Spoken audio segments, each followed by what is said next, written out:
Welcome to the Theory of DFS podcast. I'm Jordan Cooper, aka Blender Ed, Blender HD on Twitter, the co-author of The Theory of Daily Fantasy Sports, 15-hour audio DFS masterclass you could find at theoryofdfs.com. And with MLB season just right now, like just under 48 hours away, bringing back on the show the man, the myth, the legend, the guy behind the model of the blitz, the bat, the anything with if you have a projection model and it starts with B, it's probably done by this guy, Derek Carty. You don't play NBA DFS. I don't. And you don't build an NBA model because, frankly, it's pretty easy to do. So your competitive advantage is probably not as much. NBA has gotten to the point, like typically I play until maybe the last 2 weeks of the season where it gets kind of silly. But picture, like September call-ups in baseball. Like when we have these teams that have nothing to play for, they're starting guys from single A and all that type. Like Now picture that. In NFL.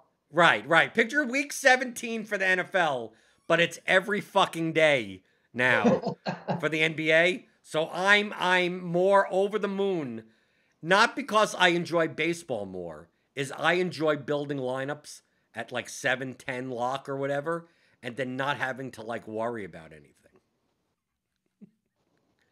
Yeah, late swap in NBA is supposed to be not the funnest thing if you enjoy your evenings. So baseball a little more subdued, which is nice.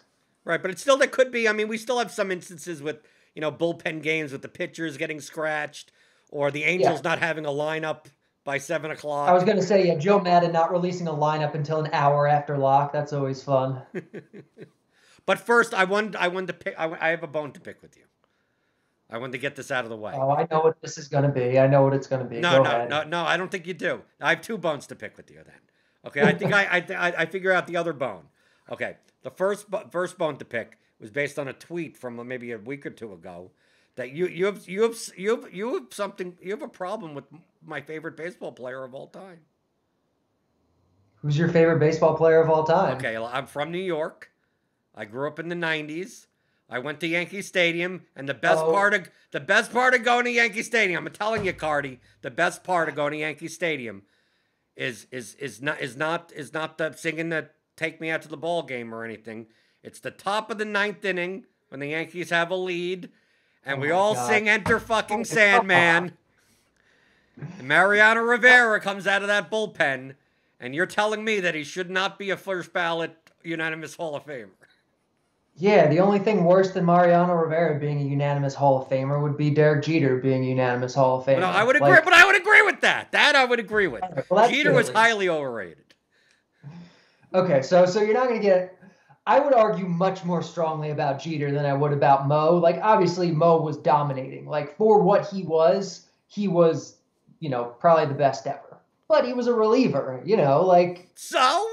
He's a reliever. Like, the very first guy we're ever going to introduce to the Hall of Fame unanimously is a reliever. Like, that's just lame. Like, you had Ken Griffey Jr. a couple years before. You have Pedro Martinez. You have, like, guys that you can really make a strong case should be unanimous. Mariano Rivera, he's a reliever.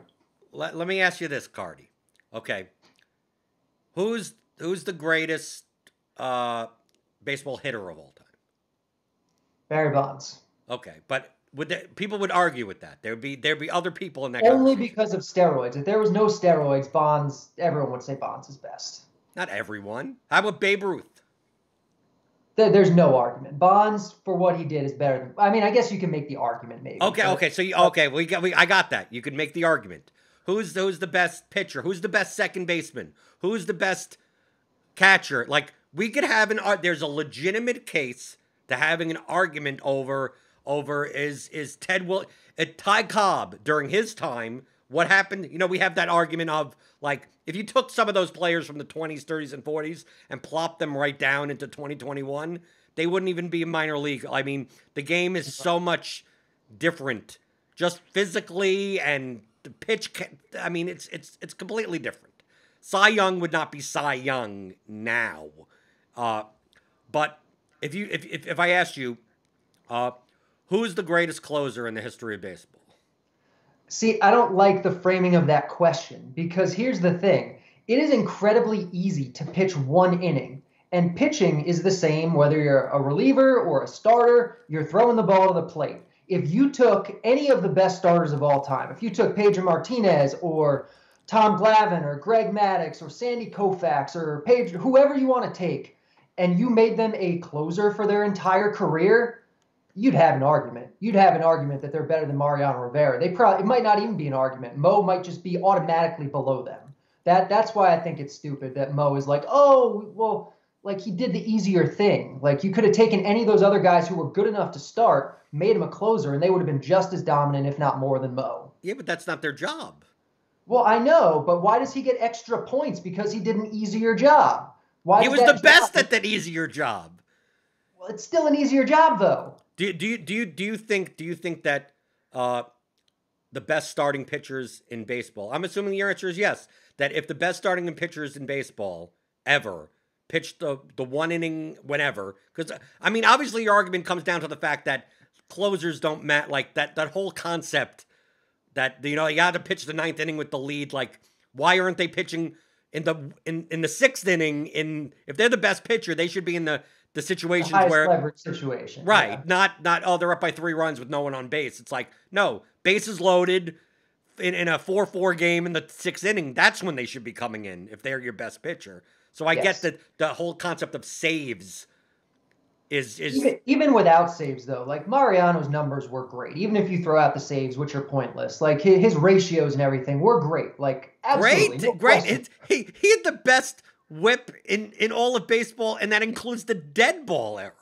Yeah. So that's the argument that I have, is that for his job, is there anyone that did that job better?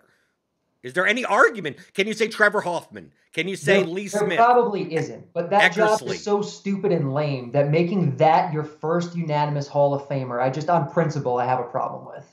That make the first unanimous Hall of Famer the best kicker in football or a punter if they're the best ever at that job. Why shouldn't they be? People would be up in arms. Twitter would be throwing a shit fit if, whoever, I can't even think of it. But there isn't. Like Ray Guy, I mean. The first unanimous NFL Hall of Famer. People would not stand for that. But because it's Mo and he's a Yankee, it's like, oh, good for Mo. And he played 20 years as the best closer in baseball.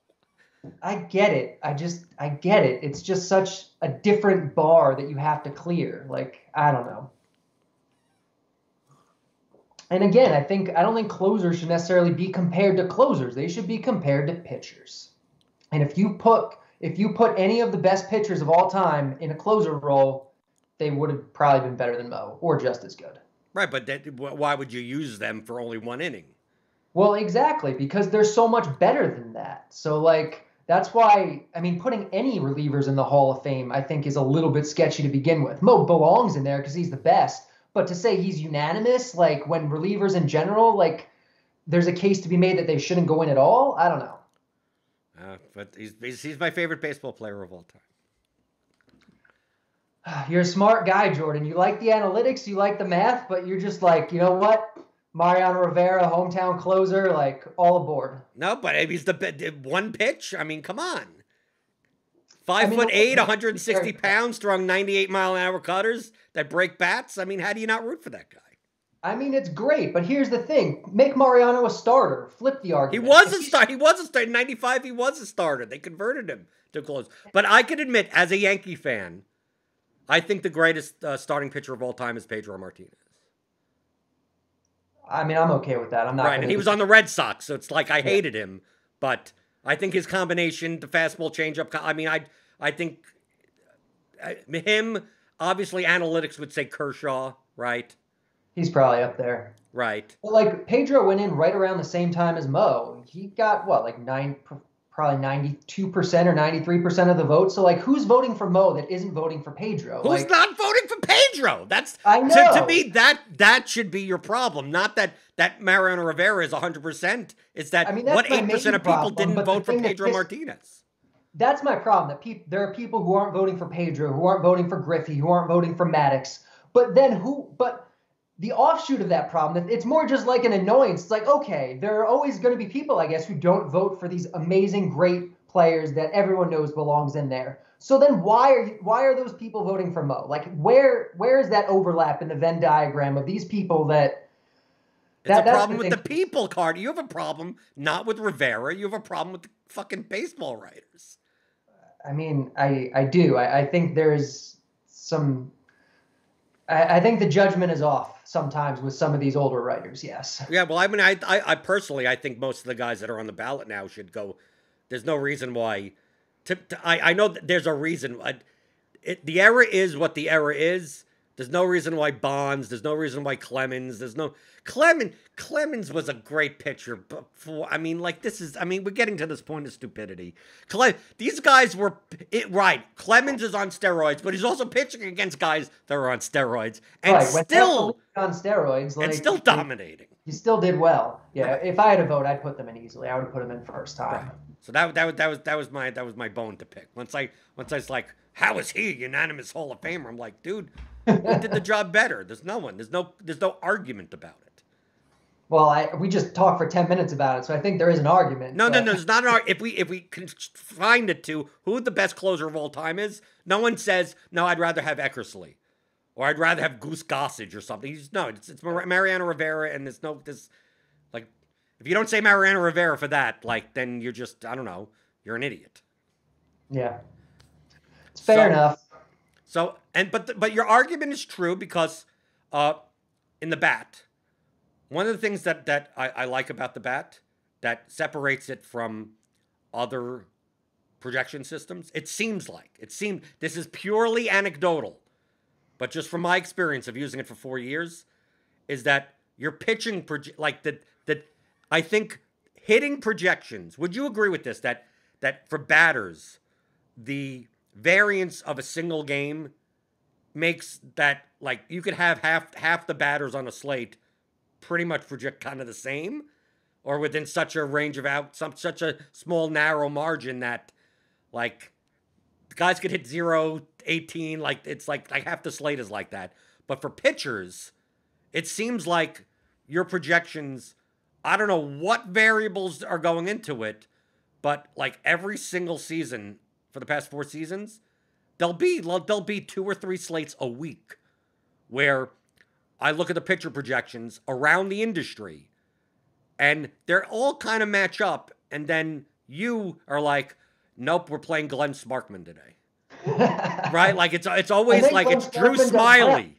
Right? It's like there's some 6K pitcher that has like a 4-point plus median projection higher than like any other projection model, and sometimes it doesn't work out. Yes, it's not 100%, but it's eerily... It eerily works out, it seems anecdotally, more so than not. So is there a reason for that? Other than you have secret sauce and you're not going to tell anyone? I mean, part of it is the secret sauce, honestly. I mean, I think the bat accounts for more things than other systems do. Like, I'd be very surprised if there's any system with as complex or good methodology as the bat that accounts for more factors. And so, a lot of times people will talk about, and I'm definitely not calling out anyone in particular, but like people will have their baseball models, and they'll just kind of be like, okay, well, the things that I think matter are the quality of the pitcher and the ballpark and the BVP or the Vegas line or whatever it is. And they'll kind of just like assign arbitrary weights to these things. And it'll go into a model and it'll come out and it'll give you something. And when you do that, I guess other systems, they'll come out looking similar, but the bat operates differently than that. Like, it's looking at every single plate appearance that every player or pitcher has ever taken. It's looking at the context of those and it's adjusting for it. And it's it's not like arbitrarily weighting the different factors. Like, it accounts for park and weather and umpire and defense and catcher pitch framing and everything else. But everything is, it's accounted for organically. Like, you've said to me in the past that you notice that the bat like weighs park factors more than other systems seem to. And it's not that the bat is weighing park factors more. It's just that's how the parks are. When you look at the parks isolated from everything else, if one park, boosts home runs by 10% and deflates strikeouts by 3% and boosts base hits by 4% or like whatever it is, that's what's going into the projection. I'm not saying, okay, well, parks are only worth this much relative to pitchers. It's like, no, if the park boosts it by 10% and boosts it by 10% and that's it. And so I think a lot of times, just that type of thing will differentiate the bat's projections and make it be more okay with playing a bad pitcher like Drew Smyly or Glenn Sparkman or whoever, because all the other factors in the matchup set up so well that even though he's a bad pitcher, in this matchup, he's maybe more like an average pitcher. And for 5 or 6K, you want to play a guy like that. So do you think it's like death by many cuts? It's not one necessarily. It's not like one I have the secret sauce thing I put in, bink, and now this guy gets 4 points more than anything else. It's the fact that like you're getting 0.2 here, you're getting 0.1 there, and because you're taking so many more factors than other projection models, that obviously from a broader sense, a lot of other projection models are going, here's your like kind of in a schedule adjusted way, like your past performance, weighing that appropriately based on a prior and regressing forward based on that, and then going, okay, based on this, and then based on the hitters the same way, put them together, and then you add a little, the weather, umpire factor, all that type of stuff, and it's like, okay, from a baseline standpoint like that, but you're taking into account the fact that, like, well, instead of thinking of like lefty right platoon splits as like one whole thing, you're doing it more organically of, well, on a hitter level, on a pitch level, on a, these other factors, while one not being like highly weighted, it's just like the additions of like these 0.1s everywhere, like make a guy have a 3-point higher median projection. But why do you think that happens more so for pitchers than it does for hitters? Because I notice that it doesn't, like, typically around the industry, we know what the good stacks are. We know who's underpriced. We know Mike Trout's Mike Trout. We know Christian Yelich is Christian. I mean, we know who the guys are. But it's much more rare to see like all the decent hitters have much, 3-point higher median projection on a certain day. If anything, in your hitter projections, I view it very similarly to the pitchers, that sometimes it goes for the garbage. I mean, it goes along with my vomit stack strategy of like, there's sometimes in the bat where the team that has like a 3.8 implied run total for their price is like, wow, based on they're much more of an average team today based on this matchup and weather and everything put combined. And people are going to treat them like a shit team, even though the betting line is also treating them as a shit team. And I'm like, at 1% ownership, at 2% ownership, like maybe I could take advantage of all these medians being a half a point to a point higher. But why do you think that on as a whole, the pitching projections tend to be a little bit more contrarian to much of the rest of the industry? Like we always have, like, the bat typically hates Lucas Giolito. I mean, we at least had a time period, because it gets into one of those things. We have these conversations in the bat chat, which is on Roto Grinders, where you could find the bat. You could buy the bat now. So go buy it. Go to rotogrinders.com/the-bat, whatever. You'll see. Go to Derek Carty's. You'll find it. We always have these conversations of the bat hates this guy, right? But today it likes this guy. So like we almost think that the bat is some type of sentient being. Of like, well, the bat normally hates Giolito. So when Giolito actually does project well, we almost take it as like, oh, that should mean a lot more, because from like a baseline perspective, your system like really doesn't like that guy. But does that make any sense? Shouldn't that not make any sense? Yeah, it's tough. I mean, it kind of makes sense because it. How could your system like a guy and not like a guy? I mean, look at the big news that happened yesterday, Carty. I think it's the biggest news in the history of the bat. It might be. Right? that Rougned Odor did not make the Texas Rangers, because that guy would be 2,900. That'd be like 3,200 on DraftKings and like 2,200 on FanDuel. And this he must have like the widest rate, like the binomial distribution of hit. Like he never scores 7 points. Like he never. It's 0 or 18. Yeah. And because he was always so cheap, and then he'd bat like 5th or something in there, and then obviously this is before the Rangers changed their ballpark.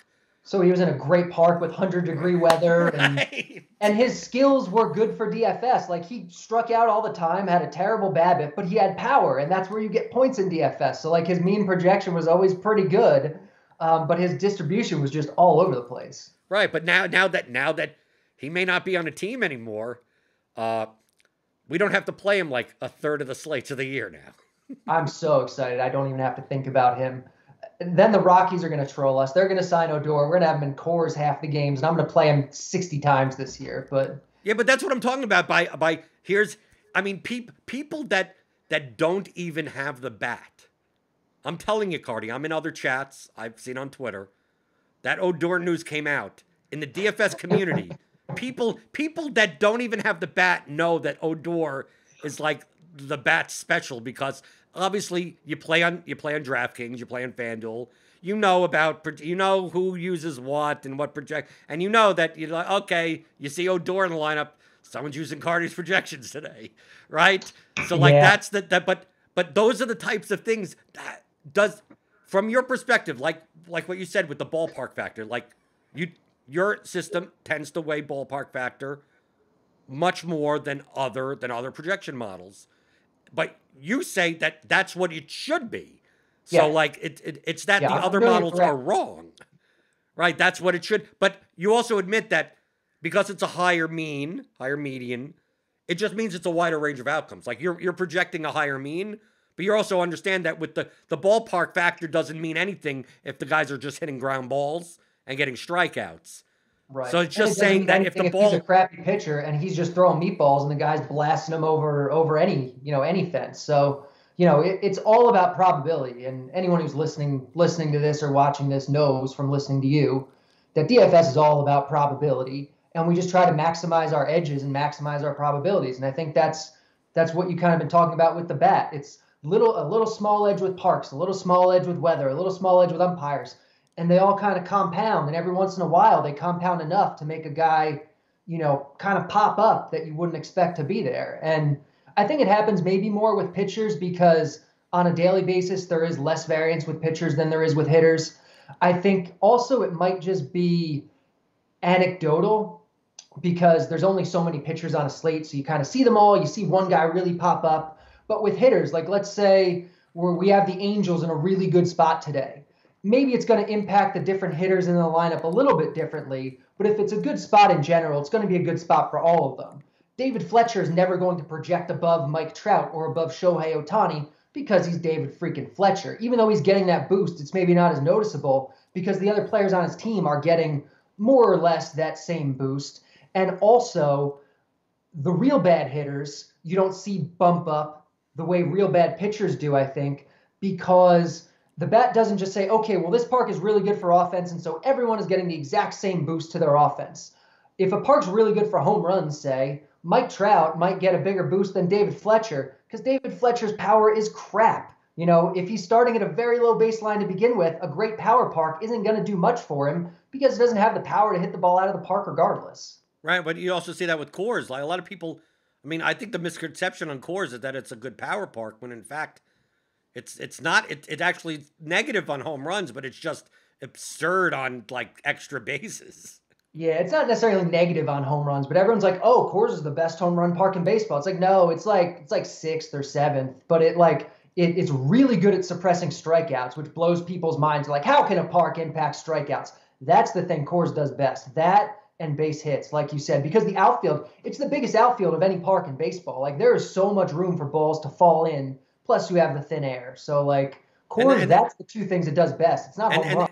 And the thin air is what suppresses the strikeouts because the pitch movement isn't as dramatic. Right, exactly. It's easier to make contact with the ball because the air is thinner. It's getting to the plate quicker. The ball has less of a chance to move, and so it's easier to hit. And are these the types of things? Like the biggest question for me, I know the answer. That's what we're talking about today. Is Like now you have the bat X. Okay, so now that's even better. That includes StatCast data. Like, don't you believe that like other projection models are good?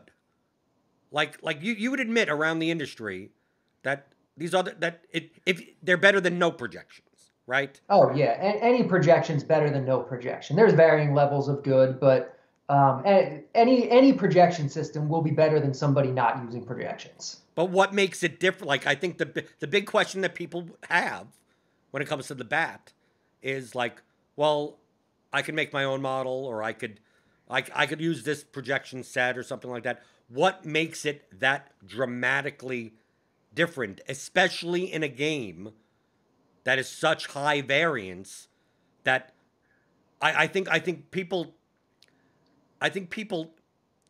in NBA, like we get used to like NBA and NFL. I think we get used to sports that have a narrower distribution of outcomes. A narrow and like not because obviously football is high variance also, right? Because of touchdowns.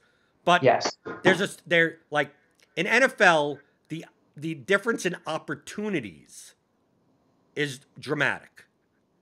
In NBA, it's dramatic. A player that plays 36 minutes and has 30% usage, it's dramatically different than a player that has 14 minutes and 10% usage and is just sitting in the corner or whatever. And in NFL, there's a difference between a running back that's going to see 26 touches and a tight end that's going to see 2 catches because he's blocking. Yeah. In baseball, pretty much, I mean, 4 bats on average, everyone. Yes, some will be 3, some will be 2 if they're a platoon, they get pinch hit.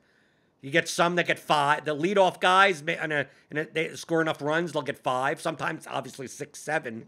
But for the most part, the plate appearance expectation is going to be fairly narrow. Right. So the difference between hitters really comes. I mean, is that why having so many more variables in your system shines its light? Because like when you do the blitz, Carty, you have to put in Michael Thomas is getting a 26% target share. Like that's not something that the projections are like, right? You have to you can't automate that. Yeah. Right. You can't automate that. You have to say there's going to be, you could say on average there's 44 passing attempts in this game. There's going to go and you have to determine based on your football knowledge of, is it going to be 18% target share as a mean, 22%, 20, but in baseball, like what other than the pitch count do you put in manually? That's about it. I might tweak pinch hit percentages, especially at the start of the year for guys, switching teams, stuff like that. But that's pretty much the only thing. Pitch counts, and even pitch counts, I've automated a lot. It's only when we have a manager come out and say, okay, he's going to be limited to 80 pitches today. And the bat's like, okay, he came off a rehab start and he threw 60 in that one. So I was expecting 75, but the manager says he can go 80. So I'll bump it up to 80. Like that's the extent of manual stuff with baseball, really, because everything is able to be calculated and automated, even plate appearances, like you said in football, you have to say, okay, Michael Thomas is going to get 30% of the targets and Emmanuel Sanders is going to get 20 and whatever it is. Plate appearances, the bat can calculate. We know, okay, this guy's hitting first, second, third. We know the first guy gets this many more than the second over time. And so it can figure out exactly, down to the decimal places, how many plate appearances a guy should get on average. Right. There's no manual component at all to that. Right. But I'm assuming with the plate appearances, it also takes into account the totals of the game and the pit. Right. Like so teams that are going to score more runs are going to get more total at bats. So all the players are going to get more, Right. But a lot of times that's what's causing like the increase. Like I mentioned it on the pregame show. I've been doing some on the Roto Grinders pregame show, some primer type episodes for MLB. And like the difference between 4 at bats and 5 at bats is dramatic. It is. It's 20% of your opportunity. Like you cannot score points not being at bat, right? There's no chance for a hitter to do that. So if the difference between a 9th hitter and the first guy in the order is the difference. I mean, that's 20%. That's over 20% of their projection is just the batting order. And that's the reason we see so often when DraftKings or FanDuel, they price, Roman Quinn, right, for the Phillies, is batting ninth, and DraftKings has him at 2,800, and you're like, well, why the hell are you playing Roman Quinn? And then, for whatever reason, he's leading off today. And it's like, all of a sudden, Roman Quinn is... the slate, Right, and then you go, well, he's not even that great of a hitter or whatever. It's like, no, but instead of getting a plate appearance expectation of like 3.4, he's now getting a plate expectation of like 4.6. And like that alone, having an extra 1.5 at bat more expectation, like, especially in a sport where everyone's going to get about the same opportunity, like that, to me, that's the difference. And that's also part of why the pricing, like imagine, Carty, if we saw this, I think 2 years ago on DraftKings. I think this is the way they should do it. This is the realistic way of doing it. When they priced, if you remember, they priced everyone in a much narrower range. They did that for like the first month of the season, where like where the cheapest hitter was like 3,800, and the most expensive hitter was like 5,800, because that's what it should be, right? We have opening day here where Cedric Mullins is 2,100. David Dahl is 2,500. Tommy Pham is 3,100. While Bellinger is almost 6,000. And it's like, I know, yes, Mookie Betts, yes, Ronald Acuna, yes, they're the best hitters. They're the best guys. We get it, right? Fernando Tatis, I get it. But it's still Major League Baseball. They're not 100. They're not twice or 3 times better hitters than Cedric Mullins. Like, if they're 3 times better hitters than college baseball players, maybe, and even then, that's a maybe, right? Yeah. So, like from a rational standpoint, no one should be priced 3 times higher than anyone else as a hitter, getting the same number of at bats. And do you think that because of that, this is why we get the going back to the Rougned Odor type of thing? That it's not that the bat loved Odor. It's that the sites just kept him priced at such a level where his home run chances were as good as $4,500 players, and they just constantly priced him at $3,400, that the bat had no choice to say, well, if they both have the same chance at hitting a home run, then why wouldn't you play the guy that's $1,100 cheaper? Yeah, I mean, that's exactly it. And it's not like the bat was higher on Odor relative to higher on Odor's talent relative to other systems. Like, you would go to Fangraphs, you'd look at the bat's projection for Odor, and you'd be like, oh, the bat thinks Odor's a below average hitter and the exact same as Steamer does and the exact same as Zips does. But it's just the way the pricing is. And I think a lot of times people do confuse that pricing with like, like this conscious thing that the system is doing to like love this guy. It's like, no, it just thinks he's better than he's priced at. Right, for his range of outcomes. Right. And exactly. His range of outcomes, he's priced as if his range of outcomes is, like we have David Dahl, for instance. I mean, for this upcoming slate, I'm just looking at the Roto-Grinders projection. So he's 2,500, possibly batting second against Brad Keller with the platoon advantage, and like his mean projection is like 8, right? But that doesn't mean he's going to score 8. Like, he's most likely going to score like 2 or 3 or like 15 or 16, and but that middle is 8. So for 2,500, for that middle, like, is fine. But the likelihood of him scoring 8 points, maybe not. So I think that's where people get frustrated with projections in baseball, is that, JD Martinez facing a lefty at Fenway Park, they have him at 4,100. Like, cash play, gotta play him, right? You gotta play him. And then he goes like 0 for 4 with 3 strikeouts, and people are like, Carty, why JD Martinez? Why?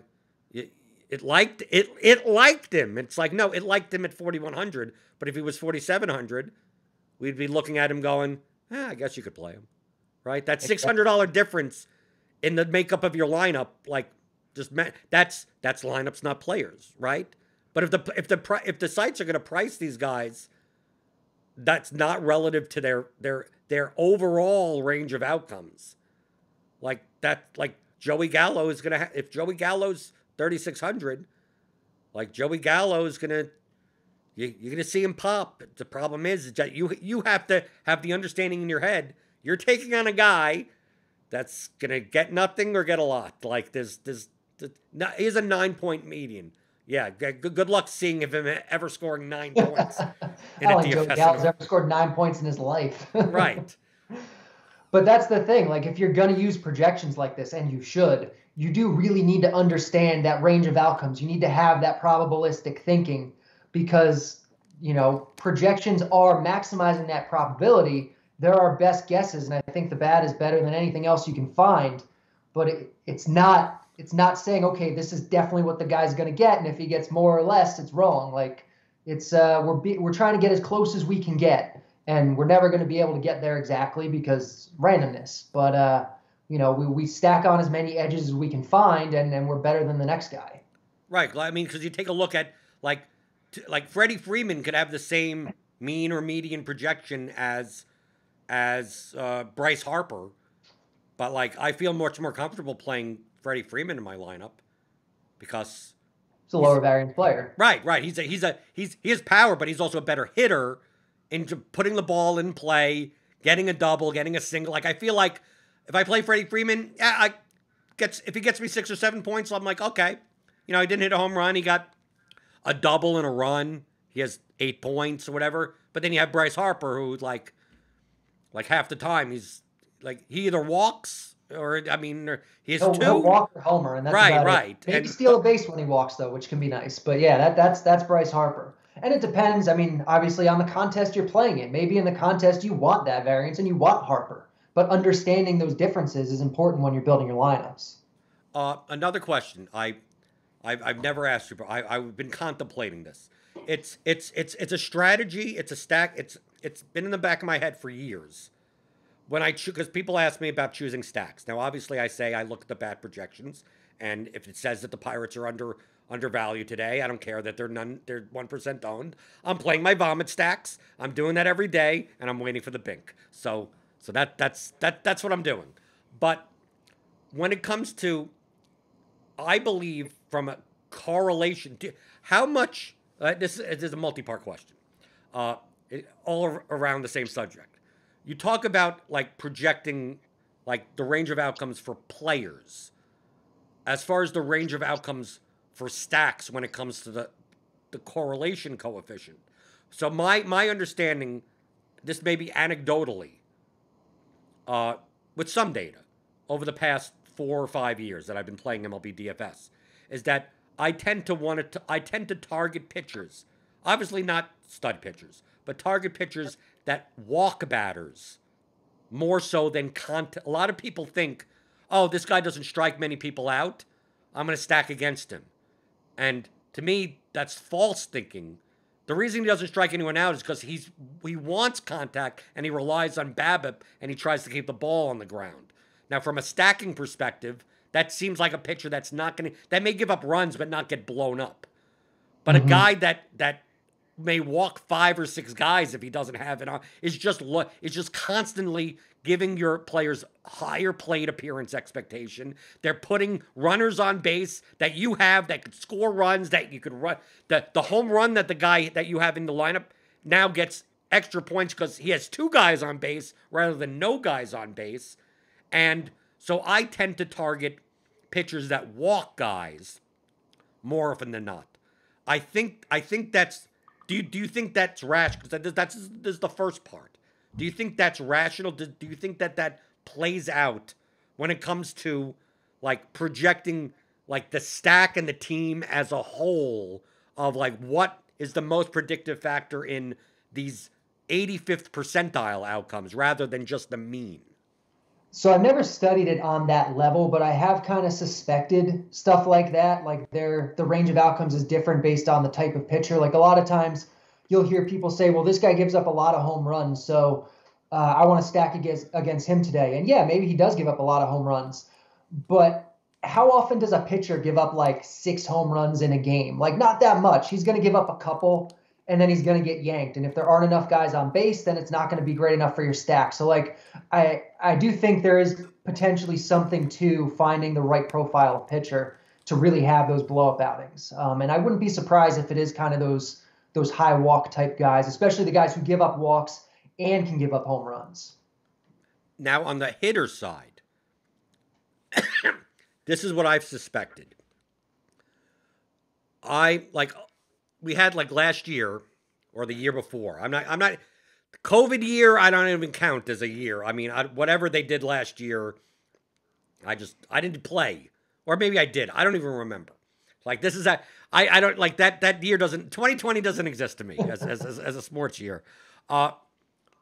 We have like a team like the Rangers, right? A team like the Rangers, the most strikeout heavy team in the entire league.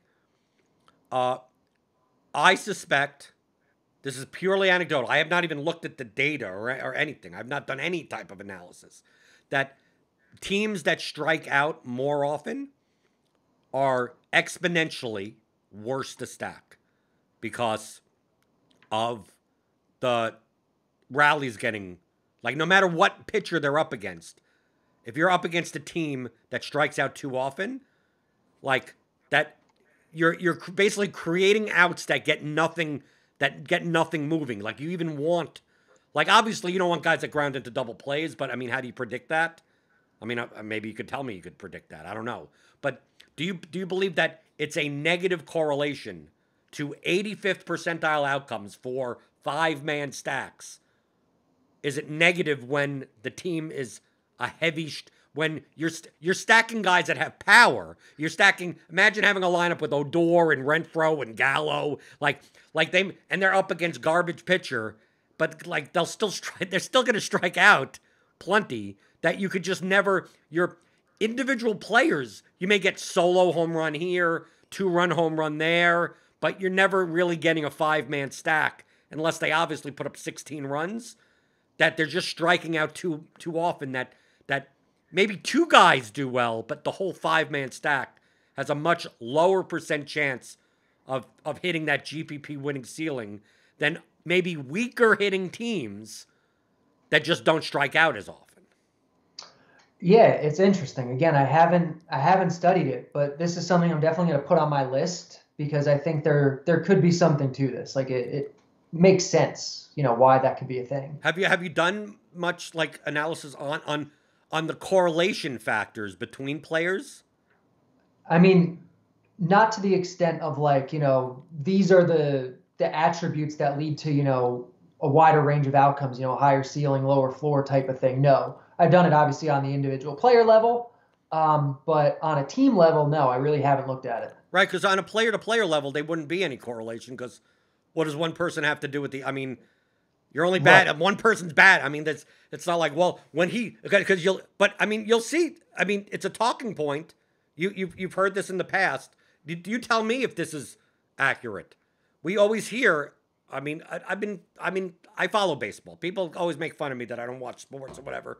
But I was a baseball umpire when I was younger. I was hardcore rotisserie baseball. I'm into all of this sabermetrics. I read the Bill James shit. So I just want to throw that out there, that I'm not just like some schmuck.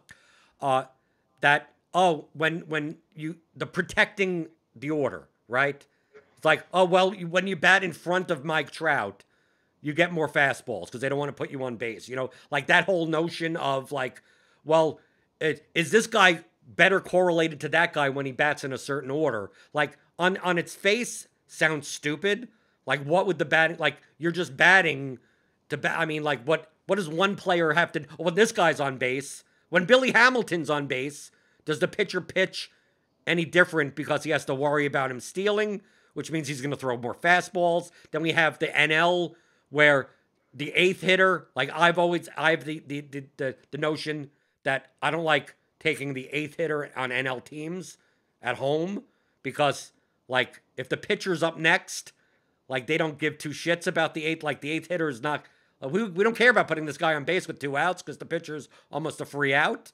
Like how much of that matters?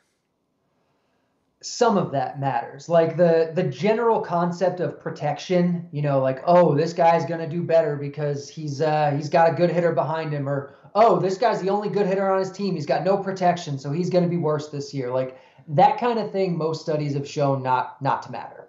But like the eighth hitter hitting in front of a pitcher, that does matter. There's a big gap between a regular MLB hitter and a pitcher, and you do see the eighth hitter tend to get walked more. You see that he doesn't steal bases as often because why are you going to make an out in front of a pitcher, especially if there's, a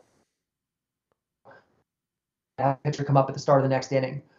So we do see that kind of thing a little bit, but like generally protection is not a thing that matters too much. Like if you're looking at splits and saying, okay, when this guy hits leadoff, he's a 300 batting average hitter, but when he hits second, he's a 250 hitter. Like that's nonsense. Right, that doesn't make any sense. So does the bat take into account that eighth hitter?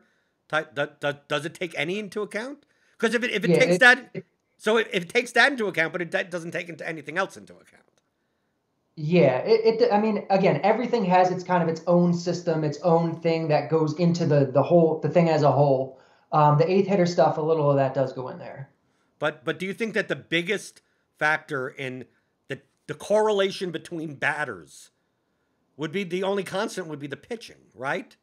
So really, really, when it comes to figuring out if we were to figure out the factors that increase or decrease the correlation between hitters, could it be that it's already factored into the pitching anyway?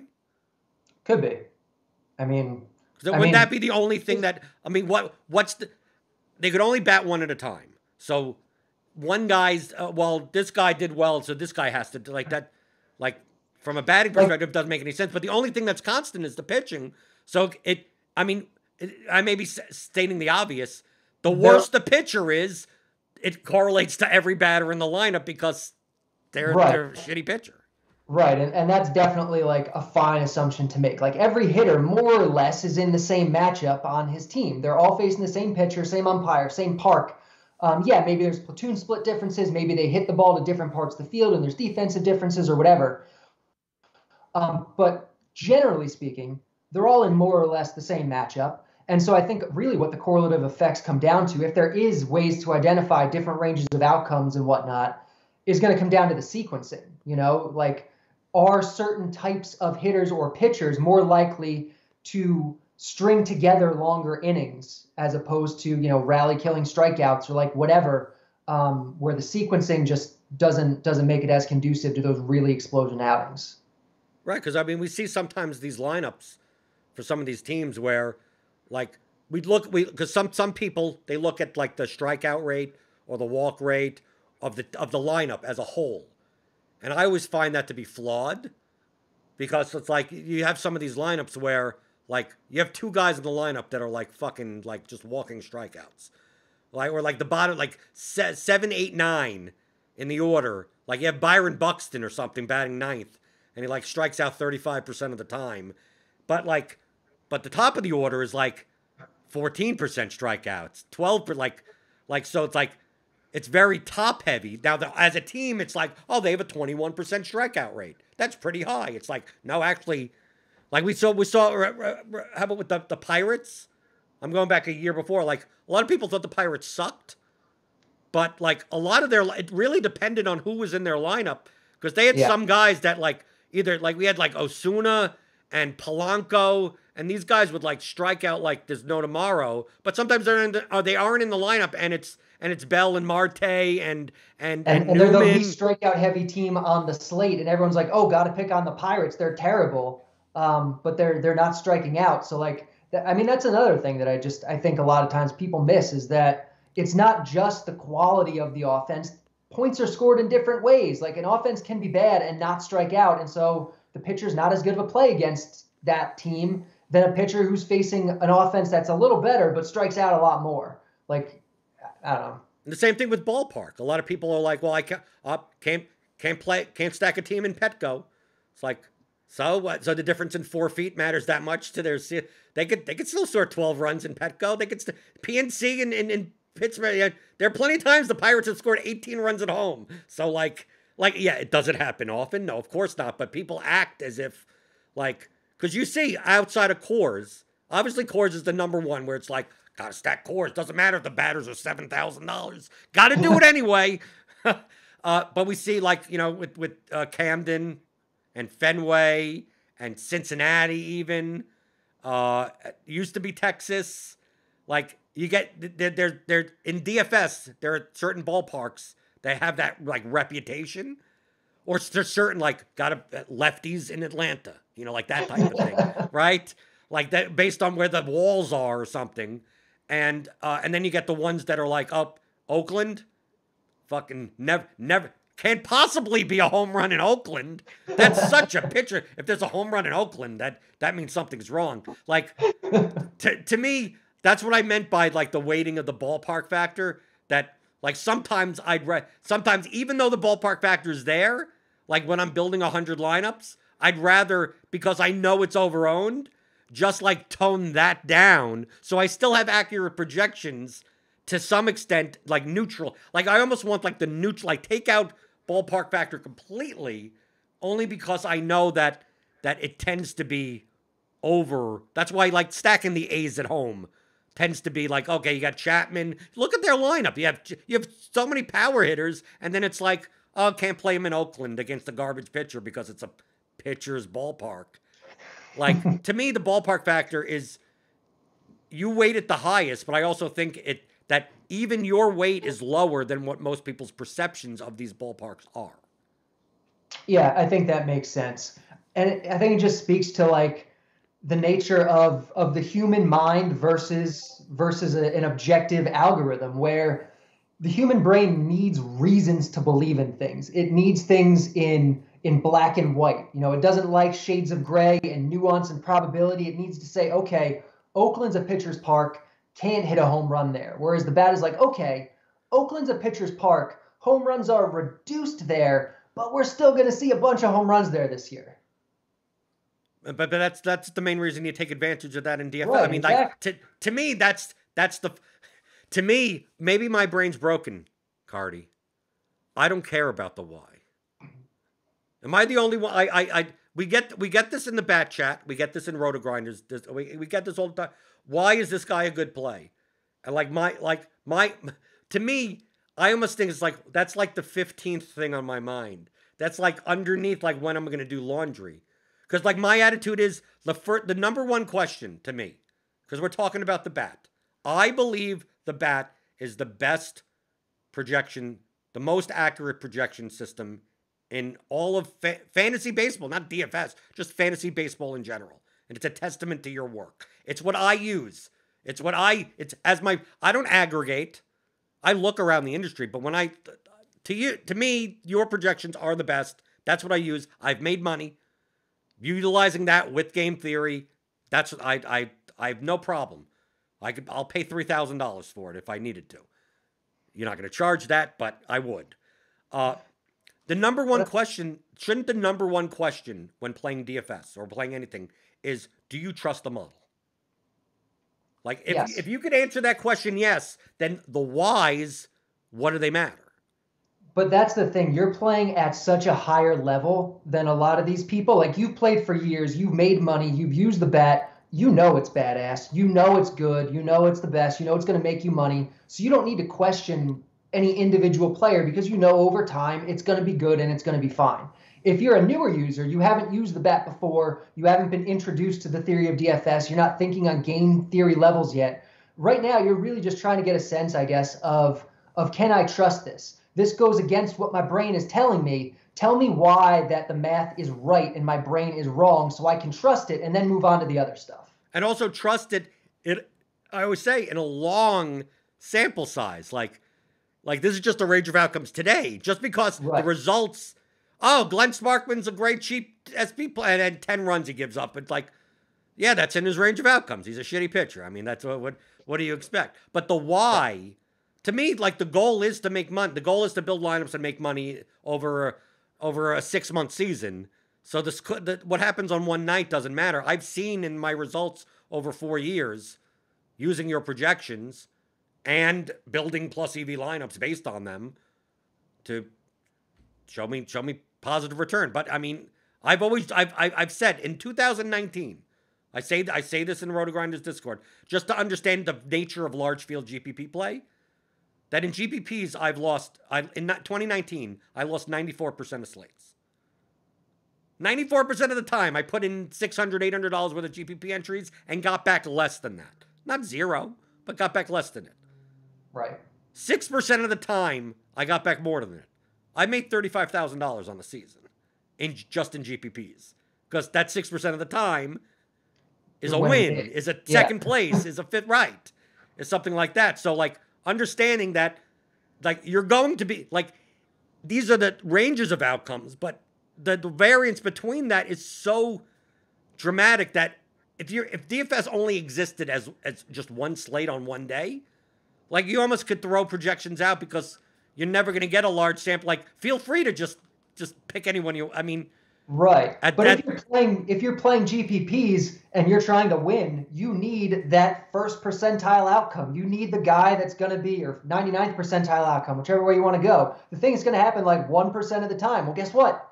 99% of the time, it's not going to happen. It doesn't make the projection wrong. It doesn't, like, it's just, that's how you play the game. Like, and so I think people, I've seen them be blown away when you say that 94% number, you know, how often you lose, because they're like, you're a profitable player. How are you possibly losing that much? And it's like, no, it's about how much you win when you do win. If you're gonna play the most probable stuff, we can take a look and go, oh, stack cores, play the two to guard the pitchers that are 40% owned. How much money? You're going to be right more often. It's just that you're not going to make much money being right in that case. Oh, great. You came in 680th place playing the chalk 5-3 line. Okay. You don't win much money. Yeah, you win more often, but you're not actually winning because you're just bleeding your money away. So that's why using the bat, I like the bat because it's different. Like, it's one of those things in NBA. I view aberrations as a weakness.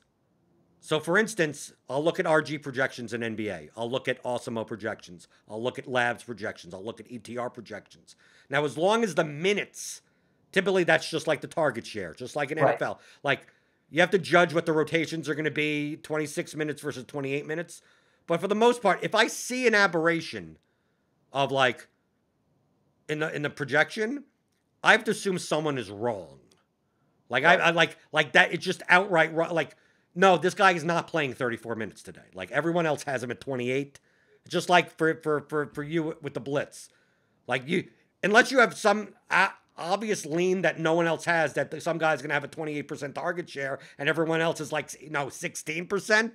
Like, someone is going to be wrong there, right? Like, someone is wrong. But in baseball, I view, when I see the bat projecting a couple of guys that are dramatically different, especially the pitchers, from other projection systems, I don't view it as, I almost view it as, no, I'm more likely to view that you're right and the other. It's a weird way of thinking of, like, well, how could the consensus be wrong and the outlier be right, while in other sports you'd view it as the outlier is most likely to be the wrong one. I think part of it is that, like, in NBA, there's less variance in these things, so they are easier to project. So everyone should be getting more or less close to it because it's easy to do. If someone is off in La La Land, like, they're probably wrong because the variance is tight. You should be here. We know you should be here. In baseball, the variance is so much wider, and there are so many things to account for. There's so many additional factors in MLB that you don't have in NBA. And not every system is accounting for it. So if not every system is accounting for every factor, how can you expect them to get to the same place as the bat or even as each other if you're not even if you're not even accounting for the same things? So I think that's why, at least I trust the bat over the other ones, is because I know the bat is accounting for this, and this that everyone else is just ignoring. And that's why I think I'm right. Why are they ignoring it? I mean, isn't the question, Carty, if those variables mattered, why aren't the other models doing it? I'm not going to try to help my competitors out, but, like, I don't know. They probably should be. Part of it is because it's hard. Sometimes they are accounting for it, and I mean, again, I don't know what goes into any other model, but based on the way I account for things and the way I kind of understand the way stats work and accounting for different things, like, to do it right, is difficult. Like it's difficult to do. It's difficult to code. It's difficult to even conceptualize and realize why this is the right way to do it. And so the bat might just have an edge because even though it's accounting for the same thing, it's accounting for it differently because it's like accounting for it in a different, better way kind of thing. Well, like the methodology is different. Yeah, exactly. Okay. But I mean, that would be a question that people would have. It's like, well, if you're, because the natural, your brain, like we said before, your brain wants to know why. Me, I've already accepted the fact that I'm a nihilist. Nothing matters, right? It is what it is. I don't need to know as long as these not. Do I trust the numbers? Yeah, okay, good. Now I can put the lineups together, and over 180 slates, I come out with money at the end. I don't give a fuck why, who, where they're playing, what their names are. I don't give a shit. But other people want to know why. And the first thing they're going to say is, how come the bat has this guy here, and I'm looking at these 4 other sources, and they're telling me something else, and they ask you, they go, why? And then you have so many factors. How do you even explain why? Just over time, I know what goes into it. I know what matters. I watch the projections change every day from minute to minute, so I know, how much an umpire I should expect a projection to go up or down based on a particular umpire or just a pitcher being in a different park. I know like what kind of boost that's going to give him. And I think another thing that a lot of times you'll see where other projection systems are maybe similar is that they're drawing from similar sources. Like a lot of projection systems, I think, at least they used to, put Vegas lines into their models, and that gets a pretty heavy weight, or at least sets a structure for the whole thing. And so Vegas says, this team is this pitcher's team is going to give up 5 runs today. Well, guess what? The pitcher is going to be projected to give up a bunch of runs because that's what Vegas is saying, and that's what's going into the model. The bat doesn't use Vegas. Vegas is nowhere to be found with the bat. And so the bat can be very different than Vegas and very different than other models. And a lot of times I think it's because that line is maybe inefficient because the bat is accounting for things that the other model isn't, or that maybe Vegas isn't. For whatever reason, you can make arguments for Vegas. They just want even money on the sides of the lines and not trying to get the most efficient line, like whatever it is. But I think that definitely has part of the reason to do with why the bat looks different than other systems, because it's not using Vegas, and I think most others are. Right, because you have EV analytics, and a lot of people use the bat and your projections to do sports betting also. I mean, like, it's not just because, like you said, it's not based on wisdom of crowds type of methodology of, well, we're going to just assume this is an efficient market, and then based on everything, and just like you said, you're starting from scratch going, no, the Astros, the mean projection, because a lot of times we saw that the bat didn't like the Astros, because the Astros would be, 5.8 implied run total, and EV Analytics would say no, 5.2, right? Yeah. Still not bad or anything, but just under everything. You'd see like the Yankees have a 6.8 implied run total, and EV Analytics would say, no, that it's like a full run under, and then you had people that are like, well, bet on the under of the game. Yeah, and it makes sense. I mean, like, the Yankees are the Yankees. People love the Yankees. Like, people want to bet on the Yankees. And so the lines for the Yankees a lot of times are higher than they should be just because they're the Yankees. And so if you're using that for your DFS projections, well, your Yankee projections might be a little high. The same thing with Coors games. Like, I've heard, I don't know how true this is. I don't know where I heard. Maybe it's from you. Maybe I heard it from you. I don't know. Maybe. That the Coors Field lines, they're basing the lines off of a season-long perspective. Like Coors Field, you're going to get a 12-run total no matter who's pitching, no matter whatever, because basically they just want to have an official line for all 81 games that are going to be played at Coors Field. So in this, unless obviously you get a stud pitcher in there, something, then the line starts coming down a little. But for the most part, as long as it's 2 non-stud pitchers, you're going to get like 12 to 13. And it's not even going to matter who's in the lineup or anything. They're just basically trying to protect themselves that over the course of 81 games, they believe X amount of runs are going to be scored at Coors Field. And as long as they're efficient enough on that perspective, if it's a 3-1 game today and a 16-14 game the next day, like, they make money regardless.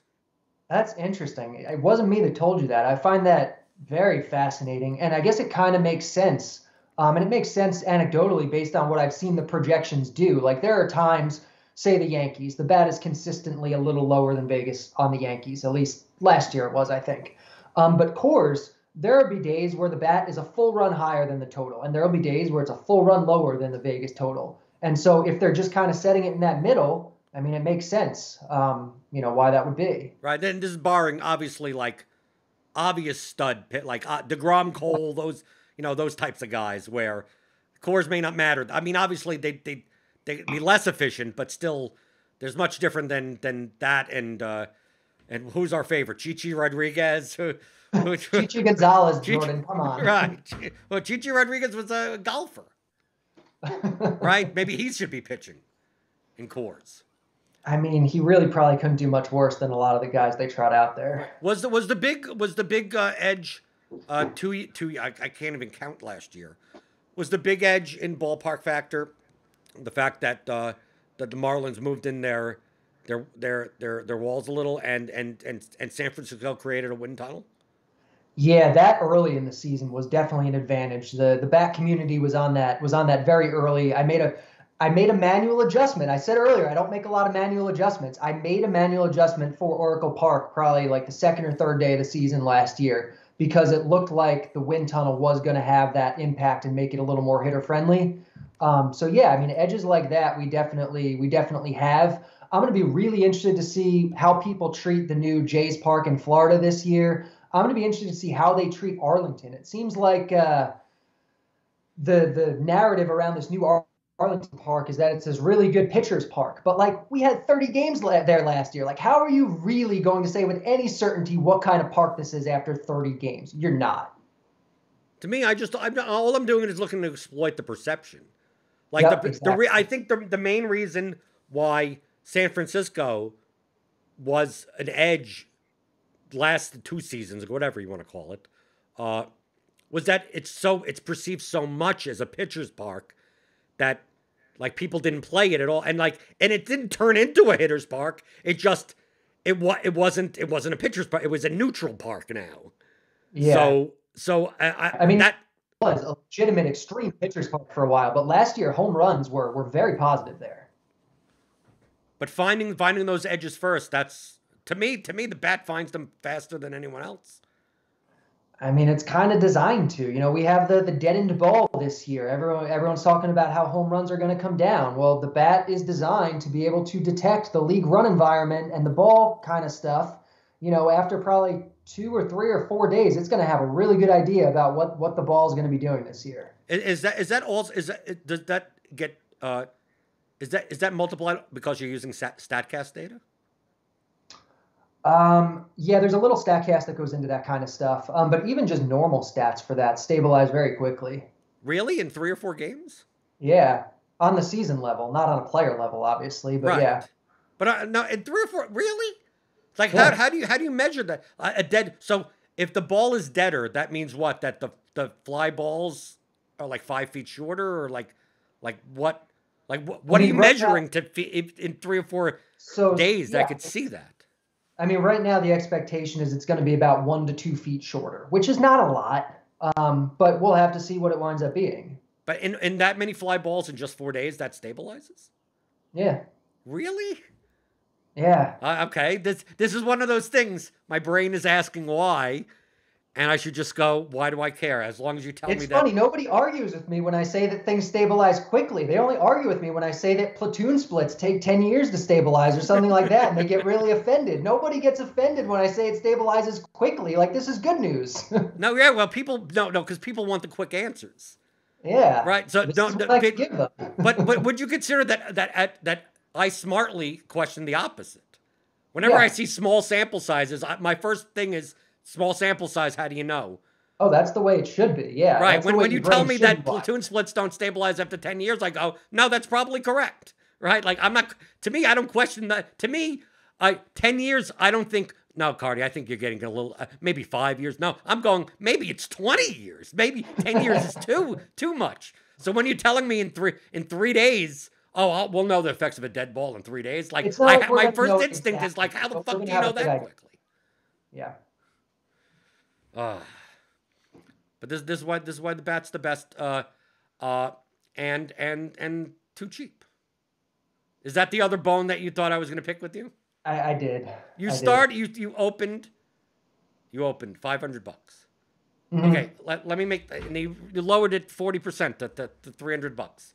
I was livid. I was just like, why? Why are you doing it? Right? As a business person, I'm just like, no, why? Let me ask you this. This is how I'm going to make my case. Okay. You like, the bat is not like automated, right? You have to, what is your normal, explain to me what your normal day on a, like, not opening day, but it's Monday morning, right? What do you like, the bat just doesn't make itself. You have to actually do something. So what do you do? What is your day like? Every day is different. I mean, there's always stuff the I'm doing. average day, you know what I'm talking about. Podcasts and shows, and I'm looking at the bat. I'm making sure it's running smoothly. I'm looking at the pitch counts at the start of every day to make sure that every pitcher like looks where he should be. He's not coming off a rehab start or whatever. Do you have to manually put in the batting orders? That happens automatically. That happens automatically. Okay. A lot of it is automatically, and I just need to make sure that it's all going in correctly and working properly and all streamlined. Okay. So how many hours a day? Like, you have to be there in order to do that. So how many dedicated hours a day would you say? I'm not. This is secondary to like all the upfront work. You've put thousands upon thousands of hours. Like, this is completely separate from that. Right? Yeah, but just on a day-to-day basis, would you say that you spend 3 hours of time just dedicated to making sure that the bat works and the pitch counts and everything, the umpires are right, and you're in the bat chat answering questions, or you put together a podcast? If you're throwing in like the customer service aspect where I'm answering questions and DMs and Twitter and all that, I mean, it's all day. Okay, so you're working all day. It's an 8-hour day, right? Yeah, probably more. Probably more than that. Okay, so an 8-hour day. We play what? MLB for what? 6 months? 6 months. Okay. I'm doing the calculation. I got my little calculator here. I'm gonna bring it up. Okay. So you're gonna do 160. Let's say 6 months is 180 days. Okay. Let's just even it out. 180 days. You're gonna work 8 hours a day. Okay. To do all that type of. That's 1,440 hours. Okay. 1,1440 hours, and then we're gonna put that into 300. So that's 20.8 cents an hour, right? Isn't that 20.8 cents an hour for a $300 subscription? You're paying, if you get the bat, you get Carty, his whole knowledge. This does not even include that it took you years to even make. Like, all of those hours aren't even included. This is just raw labor on a day-to-day basis. 20 cents an hour you're paying Carty. Do you understand now why I think you should charge more? I understand. I mean, I thought it was worth it when I charged more. I mean, I think it would be completely viable to charge even way more than 500, and it would be worth it because I think the system is that good. I think the results have been that good. The accuracy tests always show it's the best. You can ask me a question, and most days you'll get a response within seconds or minutes. And it comes with a whole bunch of bonus features and stuff. Like, I think it was worth it, but I have to listen to users. You know, I got plenty of feedback from longtime users who were like, look, I love the bat. I love playing DFS, but I can't justify paying this, especially in the middle of a pandemic. And I got that from enough users where I just didn't feel comfortable saying, well, sorry, you've been using the bat for 5 years, tough titties, like you can't use it this year. So, I mean, yeah, maybe I'm making less money than I would have, but I feel better about myself doing it. Like, I never set out to do this to try to become a billionaire. Like, I did this in large part because I enjoy doing it, because I like helping people. And so, you know, it's a little bit of a balance for me. I'm a tough titties person. No, there are people that email me for a discount code on the theory of DFS. You know what my response is? Tough titties? Right. There's no discount codes. And my discount code, every once in a while, there's a $10 discount. Every once in a while or something. An affiliate's in a, you know, if you listen to the Takecast episode, go back and you'll find that promo code. You could still use it, but you have to listen to that episode because that's the whole point. So it promotes something else. But that's like $10 off. So like it's $125 for my course, and you get $10 off. So that's 8% off. So it's like my attitude. This is my attitude.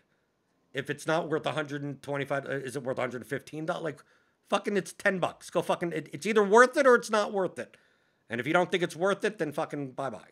So but the point that I've always made with you is that you should be charging $3,000.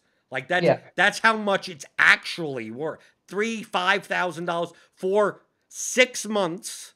See, the Blitz is a different story because like not as many slates. Actually, you probably have to put a little bit more human input into the Blitz. Yeah. But the bat, it's like, dude, you get 180 days.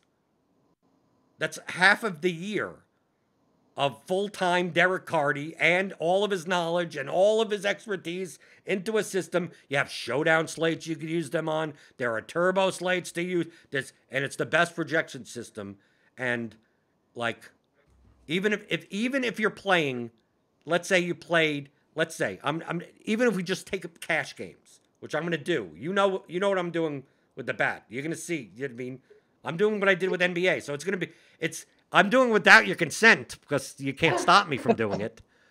But basically, I'm playing the bat I'm going to be playing the bat optimal across 3 sites in cash games and publicly documenting it. But it's my actual cash play. So, like, if it doesn't work out, it probably looks bad on you also. But right. But I'm the one that lost money on it. But if you just let's say you had a 5% ROI in cash game, like GPPs are high variance, so you can't go by one season. So if you have a 5% win rate, like 5% ROI daily, and you play $50 a day, okay?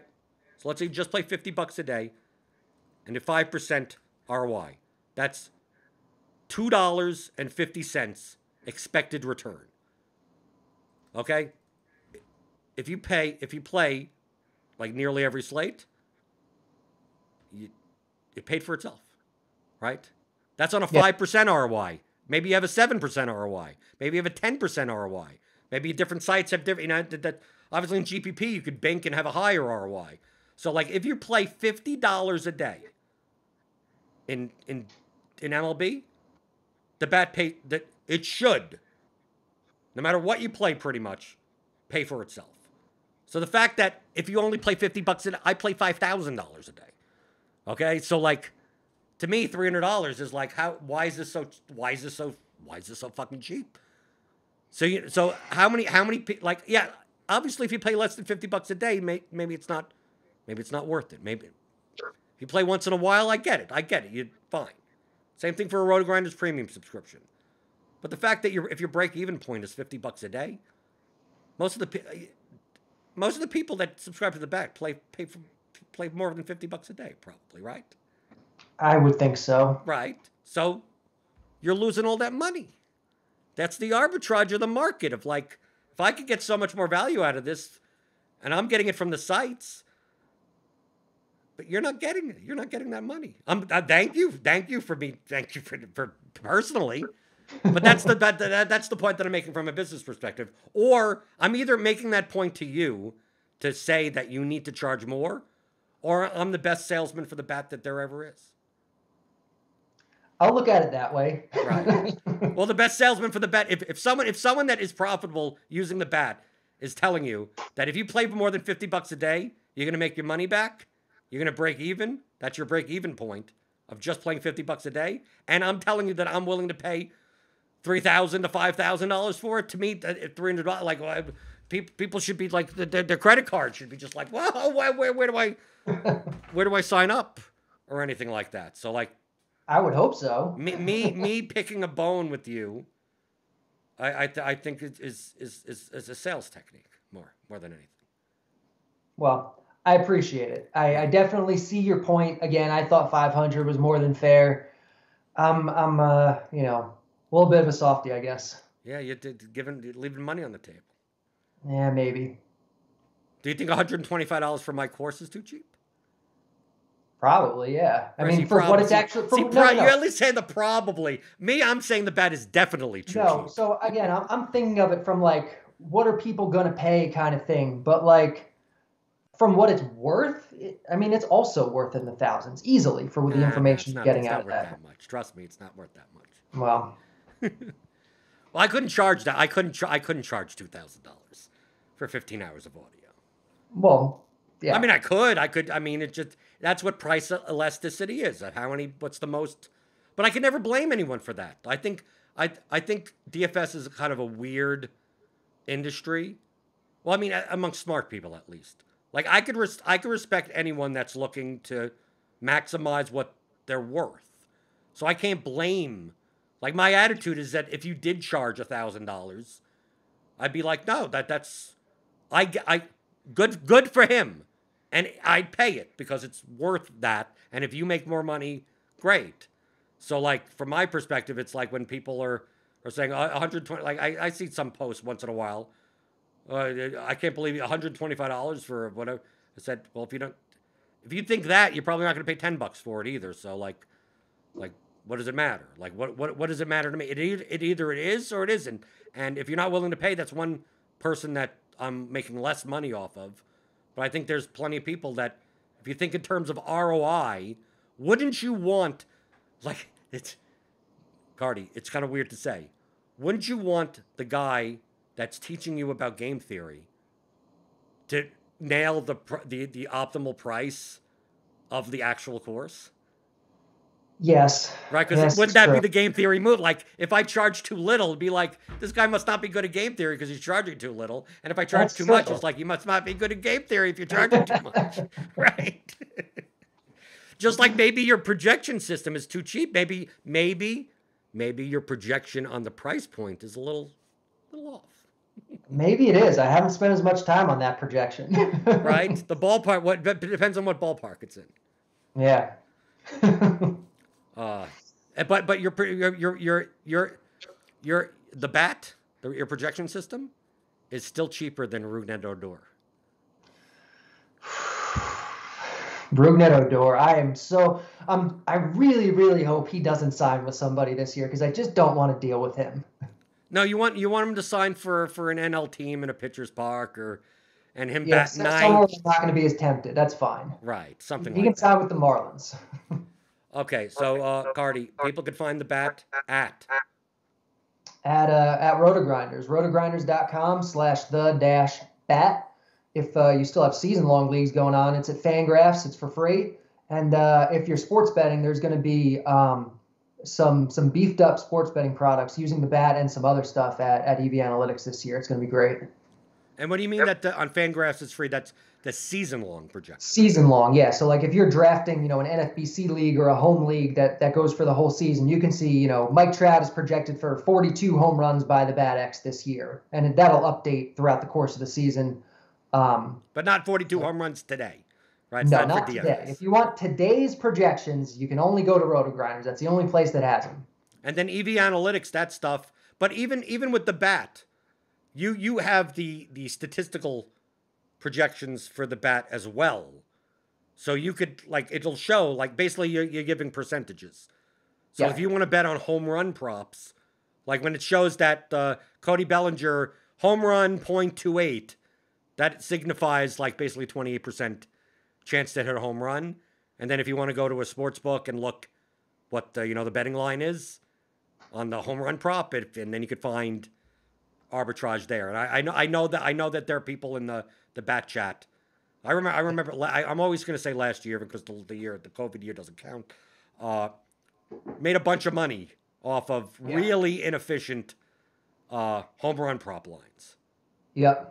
I remember Jay Bruce Day. I remember that in bat chat. There was some line that it was like Jay Bruce, you had like at like 30% chance to hit a home run, and he was like plus 600 or something on one of the sports books, and like everyone in chat hammered it. Yep. So there will be a lot of that kind of stuff probably at EV Analytics this year, helping you with props, helping you with game lines. They got this really cool line service that lets you find the best line in real time across dozens of books. You can find where the best place to bet is. Like lots of cool, a bunch of my analytics are over there. So there's going to be a lot of cool stuff there this year. And then people can find you at Derek Carty on Twitter. They could troll you, right? We got to wait. Whatever takes. Are you gonna have? Oh, are you gonna do the donkey plays? Are you gonna do that Chalk stupid shit donkeys? again? Are they gonna? I don't know. You told me not to do the chalk donkeys, so I don't know. Maybe they'll make an appearance for MLB some days, but you tell me it's a bad business move. Well, all you're doing is highlight. No, you do that. No, you do the tout thing. You do it after. Oh, after, okay. Right, because remember, all your stuff's behind the paywall, and then you could say, well, these were the plays when they work out, right? And then if they don't work out, you just don't mention it. That's the tout way to do it, I guess, huh? That's the way you highlight the good things, and you kind of like, right? Sweep When Odor hits 3 home runs in a game, the bad is the best. The bad is the best. Here's the screenshots. And when Odor goes 0 for 4 every other day, it's kind of like, yeah, I hope no one else scores at second base today. Okay. Derek Carty, The Bat. Check that out. Roto Grinders. Obviously, the theory of daily fantasy sports. It helps you in baseball also. It's for all sports. So it's not like sports specific. So it's the entire game theory of DFS. Take the 15-hour audio DFS masterclass at theoryofdfs.com.